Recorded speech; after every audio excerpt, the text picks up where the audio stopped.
Okay, so we're learning Shaar Habitachon. We're learning Habitachon, how to trust in Hashem. And in the Art Scroll edition, we're on page 7. Page 7. So in the introduction here, he's talking about some of the benefits of living a life of trust in Hashem. How does that help a person? So the first thing he mentions is that it brings a person to menuchas hanefesh. He lives with serenity. He lives a calm, peaceful life because he's not worried about anything, because he trusts that Hashem will provide everything for him that he needs, and that Hashem's really the one in charge. So once you live with that idea, you live with serenity. Nothing bothers you because Hashem's in charge. So I just heard a story from my Rebbe. My Rebbe heard this story from the person that it happened to. The Chazon Ish, one of the greatest rabbis of the past 100 years, he passed away in 1953. Totally was the head of the Jewish people, the Gadol Hador. In 1953, he was an old man, and he had someone slept with him in the same room to keep an eye on him. It was Friday night, and the Chazon Ish got up and he told this young man very calmly. He said, "Turn on the light. It's pikuach nefesh." Very calmly he said, meaning turn on the light. It was Shabbos. Turn on the light. My life's in danger. Totally calm. And he turned on the light, the boy, and then the Chazon Ish told him. He said, "Go get the doctor, but I don't think there's going to be enough time." The boy ran to get the doctor. By the time he got back, the Chazon Ish had passed away. So, a couple things from the story. One, the Chazon Ish knew that it was his time. And the part of the story I want to bring out for our purposes was that he was totally calm. He knew he was about to die, but he was totally calm. A person lives with that level of bitachon, like the Chazon Ish. He's totally calm, even when he's faced with death. Now really, this is a pasuk, this is a verse that we're all very familiar with. It says, "Gam ki elech begeit salmavis lo iara ki ata imadi." Also, as I go in the valley of the shadow of death, I shall fear no evil, for you are with me. That's what the Chazon Ish was doing. We've said this verse probably 1,000,000 times in our lives.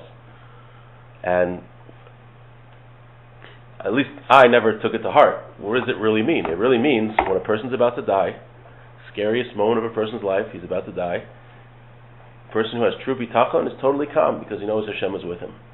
Now, obviously, to get to such a level, it takes a lifetime of hard work. It's not going to happen overnight, right? As much as we love learning about bitachon, coming to 2 classes Sunday morning about bitachon is not going to bring a person to that level.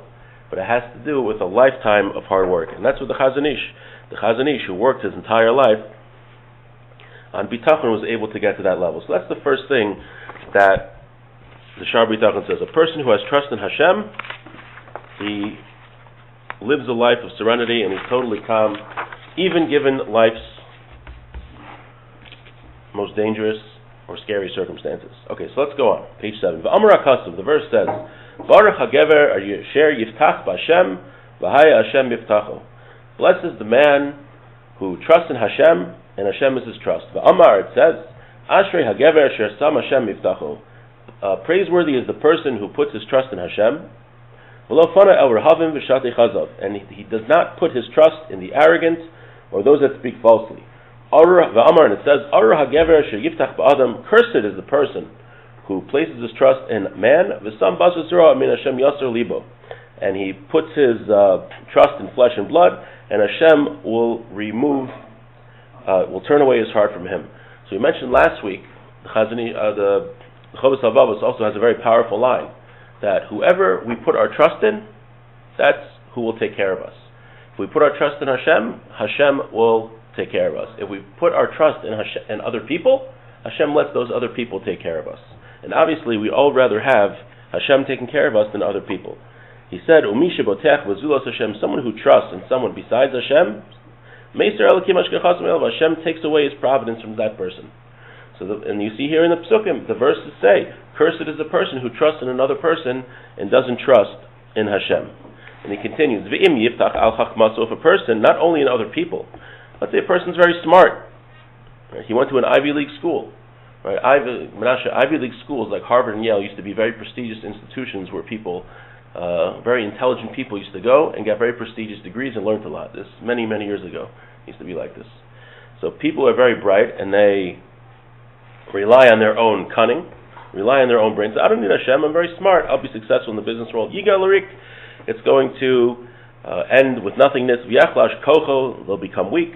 But tiksar tachbulosov mehasik chatzo, and all of their schemes won't reach their goals. K'moshe Amar HaKasaf, like the verse says, Leichei chachamim ba'armam, the wise will be caught in their own schemes. V'Amar, it says, Shavti v'ra tachas hashemesh kilo lakalim hamerots.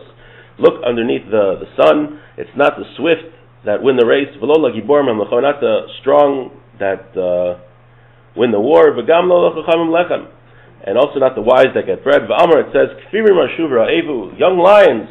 We're all very familiar with this pasuk. Young lions, they could go hungry and starve.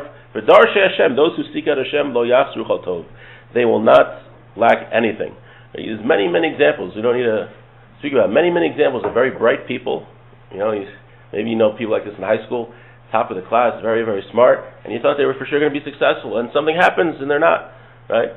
Not every smart person is going to be successful, because in the end, it all depends on Hashem, what Hashem wants for a person. So, we all can't just say, oh, we're very bright, we have a lot of skills, I don't need Hashem, I can do it myself. If a person says that, Hashem says, okay, let's see how well you can do yourself. No, we have to trust in Hashem. Because we see many, many times where somebody who was very bright, they just weren't successful. No explanation. They just didn't. Maybe they were very good at test taking, and you thought they were going places when they were younger, but in the end of the day, they didn't make it. Okay. Now the next thing he says, V'im yiftach b'ravosho, if a person trusts in his wealth, he's a very wealthy guy, maybe he inherited a trust fund. I don't need Hashem. I can use all my money. Use to remember. Eventually, the money's going to be taken away from him.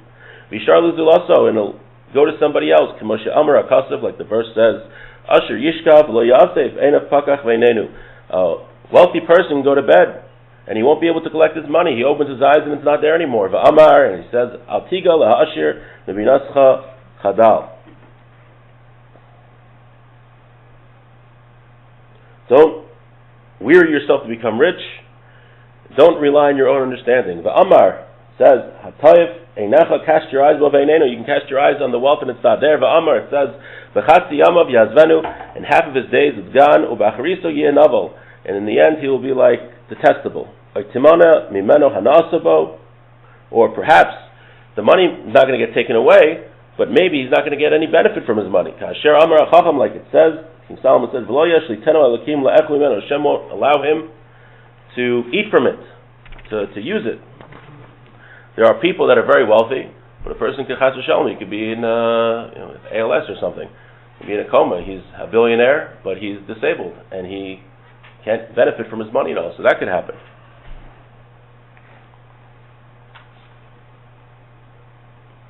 Now, so why does he have the money? So the Chovos HaLevavos continues, it could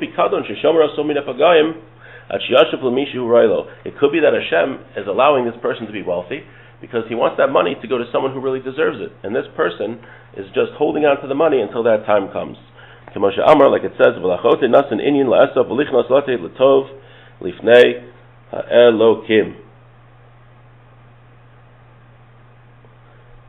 he's given an urge to a sinner to amass wealth so that he can give it to somebody who is pleasing to Hashem.